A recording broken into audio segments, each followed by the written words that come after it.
Hey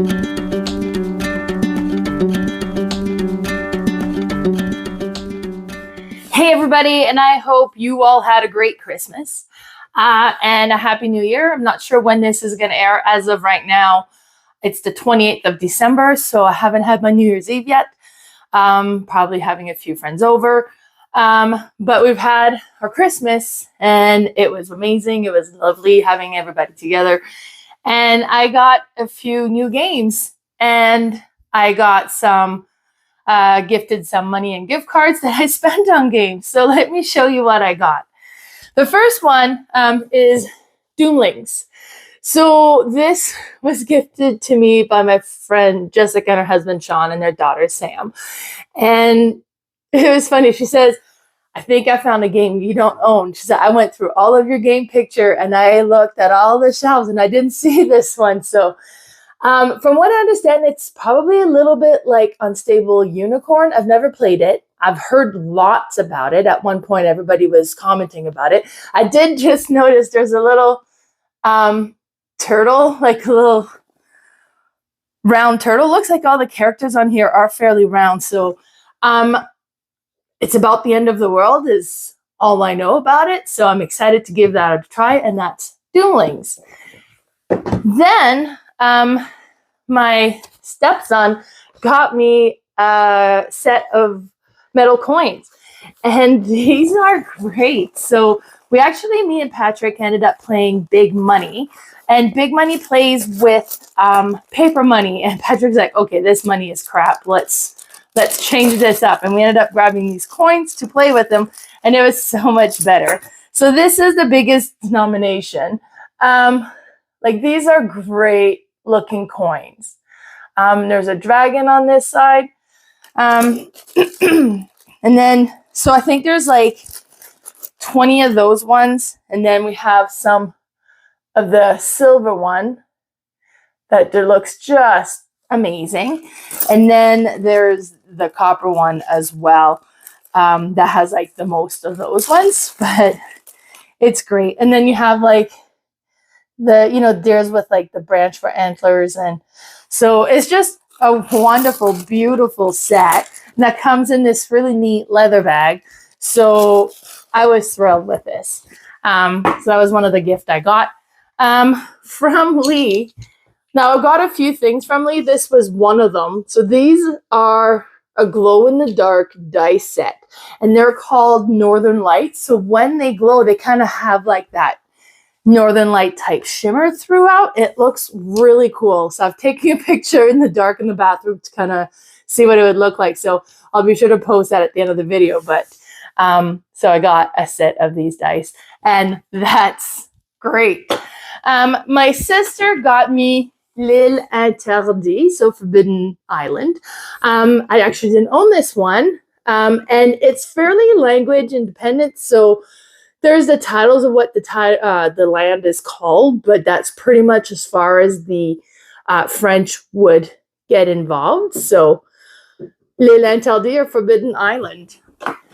And then I got from Lee a sign for my game room. And I haven't put it up yet. I just got to decide where I want to put it. I think this is great. I'm thinking of putting it at the bottom of the stairs as people enter the game room, so they kind of, their game room is coming. Or do I keep it more in the game room? So I haven't decided, so that's why I haven't put it up yet.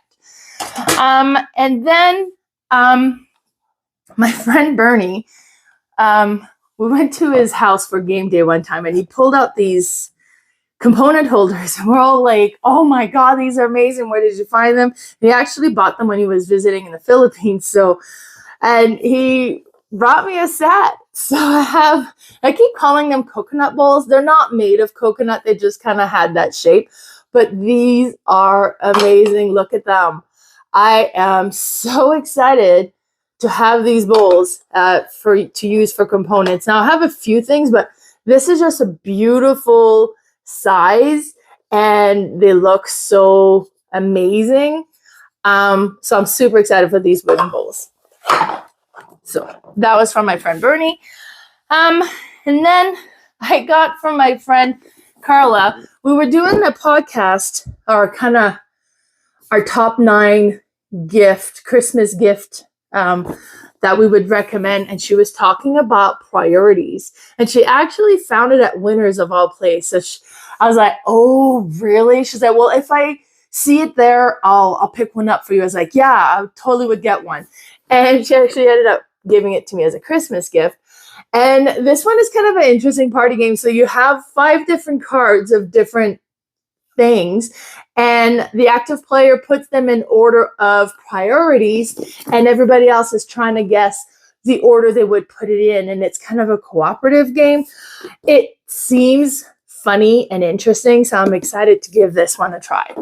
Priorities. And then I got a gift card from my godfather, and for Winners, actually. And then I was like, well, Carla found a game at Winners. I'm going to go see what they have. And I found Minecraft Portal Dash.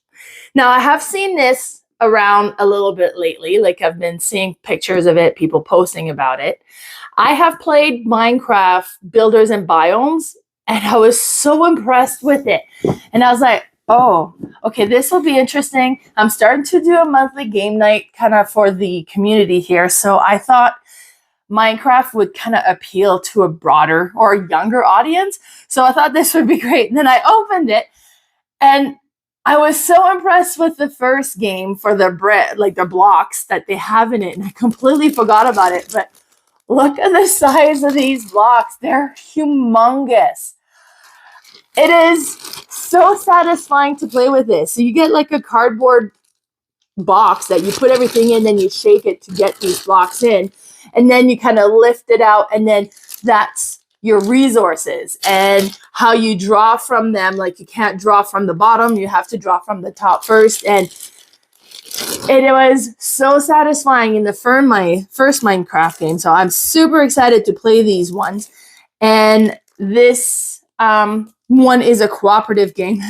There's hearts, like a little 8-bits kind of type of art. The dice. I really don't know a whole lot about it, except that I am super excited to give it a try, and the components are just simply amazing. So that was Minecraft Portal Dash that I found at Winners of all places.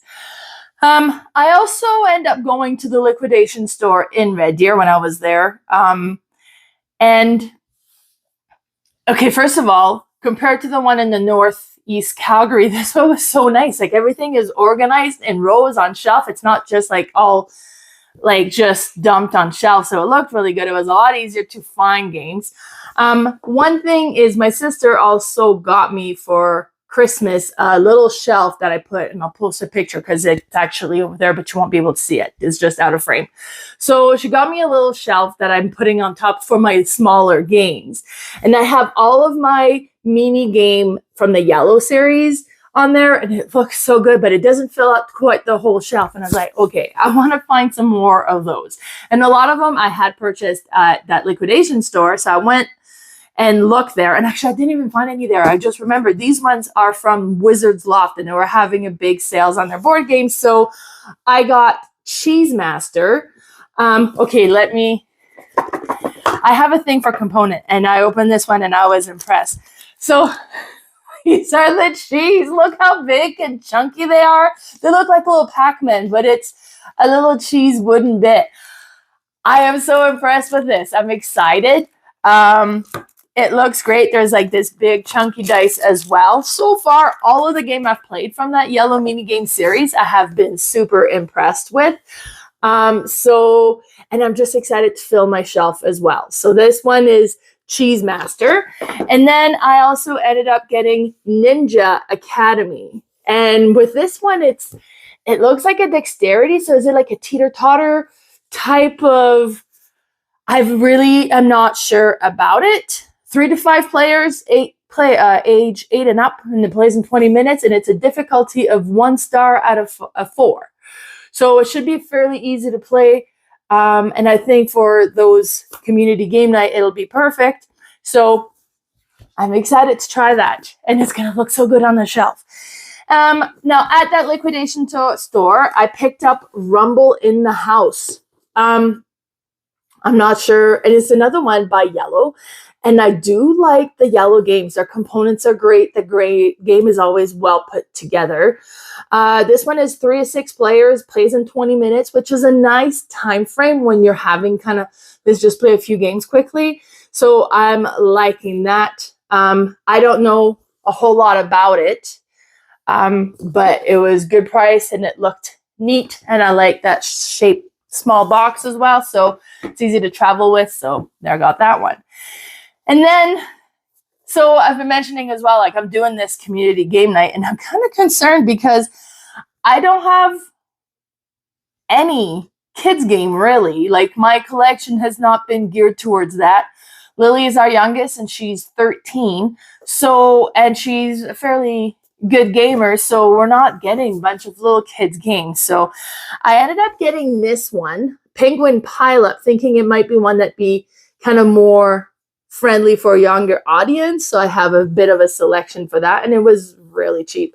And it's just like you have an iceberg and you got to put the penguin on it and trying to get them not to fall off. And I think the penguins are just little, oh, it looks cute. Like this is the iceberg, you know, so you would open up. You're putting the penguins on this. I'm not sure what this is part, like it sits on there, and then I have no idea.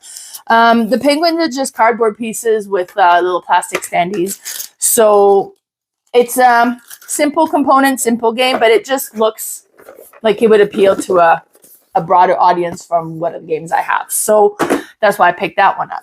And then my friend Ashley gifted me Little Factory, and it's another Yellow game.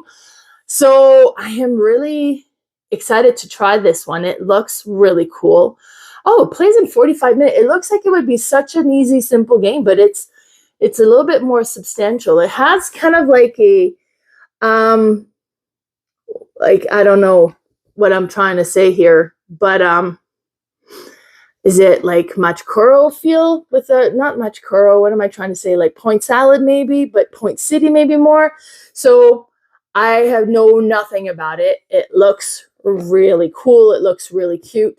The cards and the artwork look really neat, and I'm actually really excited to give that one a try. And then I bought at the liquidation store Head of Mousehold. Now, my friend Richard has been playing this one. He's been posting about it. It's a huge hit with his family. So I was like, oh, well, that sounds great. I want to get this one. And I didn't even realize my friend Adam is the designer for this. So local designer as well. So that makes that even more exciting.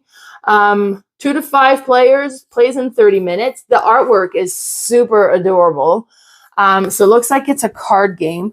Have I opened it? Oh, like there's a bunch of little cheese bits that I haven't punched yet. Like I just bought this new, right? So I don't, oh, I forgot about these. Okay, hold on. Let me show you this. Look at the little mouse wooden bits. How adorable are those? Those look so cool.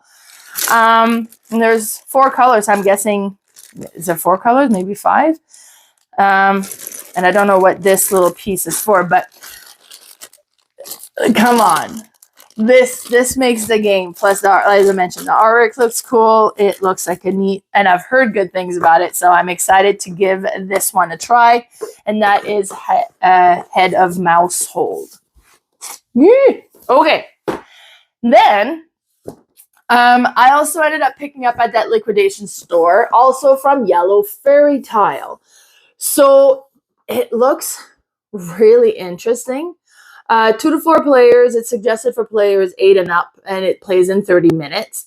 But it says you read the first page of your book, you add a tile to the kingdom, and more characters to tell a story for the ages. So it looks interesting. It looks like a tile laying game. I don't know a whole lot about it. It's really pretty. So I'm excited to give this one a try as well. And then, again, to appeal to a slightly younger audience, although I've heard good things about this anyways, Game Boy Geek, no, Game Boy, what's his name now? Game Boy Geek, maybe. Anyways, he did a review on this, and it's called Master Fox, and it looked interesting. It does definitely seem to appeal to a younger audience, which is great. That's the whole reason of why I got it. And I actually bought this last year and gifted it to my friend Aaliyah and her 3 kids, because I figured that that would be one that they'd enjoy. And you're wearing these masks. Let me show you these masks. Because you're wearing these masks and you got to draw for the pieces blind, but the masks don't have eye holes. Like they will shield your face. These are hilarious. So you put this on, you see nothing, and you got to reach for whatever it is. And there's like 4 of these. Like, come on, this looks super cute. Oh, and the bits. Like, look at the bits in here. Those are nice, big, chunky pieces. You have cards that, from what I understand, like the card will show what you need to go and grab for. This one is the horse. So yeah, as I said, I don't know a whole lot about it. I know the bits are going to be in the box. You wear the mask. You got to kind of go and try to reach what you need to grab. It's a yellow game, so of course the components are great. And I think it'll just be a neat one to have in the collection. So Master Fox. Then I got this one also from the liquidation store, and I'm super excited for this one. Like, we have a few games where it's like dexterity speed game, and this one kind of tends to be a little bit like that too from the look of it. It's puzzly. It's called Layers, and you have all of these cardboard tiles that have different cutout portion, and you'll be getting a card that has a layer, like a design on it, and it tells you how many layers you need, and you got to find the right combination and put them in the right order to recreate this pattern. And it's a speed game, so you're trying to do that as quickly and as accurately as you can. So it's just the type of game that's just silly fun. I am very excited to give this one a try. Layers. I think this is going to be great. And then at Wizard's Loft, I mentioned they're doing a board game sale, and this one was on their sale table, and I own the card version of this game, and I've been wanting to get the board game version of this game, and at the auction I bid for it, and it didn't quite happen. And I saw it there, so I'm like, okay, I will get it. Now, I haven't played the card game version yet. I haven't played this one, but I really want to, and it's Bruxelles 1893. Now, the card version one is like 1897, I believe, so it's a different year, and that's how you can differentiate. Now, this is more Euro-style looking game. I don't know a whole lot about it. I think it's about the kind of architecture of that era, but I'm not sure. I had kind of watched quick few tutorials, but I can't remember a lot of what that was about. It says it plays in 25 minutes per players, 2 to 5 players, age 14 up. So this is going to be more for an older audience. It's going to be a bit of a heavier game. There seems to be quite a bit to it. But like, it looks really cool. So I'm excited to give this one a try, and I'm glad I found it on sale. And then I have this one that I also purchased from the sale at Wizard's Loft. And I'm so excited for this. So, and this is Terra Nova. So I played Terra Mystica, and I purchased Terra Mystica, and it is great. And it takes all the parts that I really love about Catan, and it humps it up, and it dresses it up, and it makes it more challenging and more involved of a game. So it was really cool. I played it and absolutely loved it. It hasn't really hit the table because it's quite a substantial game. It's longer play, and it's just I just haven't managed I haven't really tried either, but I think it's like a little bit more daunting. I've played Gaia Project as well, which is a space version of it, which was great as well. Plays almost exactly the same as Terra Mystica. I found getting across the board was a little bit more difficult, so I personally prefer Terra Mystica. But Terra Nova, from what I understand, is a lighter version of Terra Mystica. So the tracks that you'll have in Terra Mystica is not in here. There's less faction, there's less resources, and there's less different type of land, so it makes the whole gameplay a little bit easier. But otherwise, from what I understand, this is Terra Mystica Light. So it really gives you that feel and taste of Terra Mystica, and it should be a lot easier to get to the table, or even as a step up to get people to play Terra Mystica. Let's start here, kind of get your feet wet here, and then when you're ready for a taste of more, we'll play Terra Mystica. So I am very excited for this one. It looks amazing, and I heard amazing things. My friend Cherry owns this one, so when I saw it there, I was like, yeah, we're going to make that happen. At the liquidation store, I also bought a deck of cards for 50 cents. Fantastic Beast. Now, the cards are beautiful. Like, the quality of the cards are okay. There's nothing to kind of write home about. Like, it's just, but like the artwork, and then it just looks really cool. It's a great looking deck of card. So I'm excited. And I have a thing. You know, I'm a crib player. Grew up playing cards. That was a very common thing in an Acadian family. So I own a lot of deck of cards, but every time I see a deck of cards, and I know most of them are nice deck, I was like, I really, really want to get them. So for 50 cents, I did. And then the last thing I got here is for my friend Carla. I have a couple of games on the way from some of the online stores that were having sales. Like, so my friends were like, hey, I'm putting an order with Bliss if anybody wants anything. I'm putting an order with 401 Games if anybody wants anything. And one of the game I have coming is After Us. And my friend Carla had promotion kind of boards for that game. So she gave me a set of 4 of them, which will be great. But this is neat because if you look along the bottom, it's all different games that have like a number in it, as opposed to just having like a number throughout the bottom of it, which is what like the original one has. This just makes it more gamey. It doesn't change the game at all. It just looks really cool. So I'm really excited about that. So that's my game that I got over Christmas. Of course, I already did one from the gift cards I had received for work. And then I had done an unboxing for that for Plunder, Scandalo, and Emerge. So if you haven't seen that video, make sure to check those out because the components are unreal in those ones. So I have a few game days coming up. I'm hoping to get some of these played soon. And when I do, I'll tell you all about it. Bye, everybody.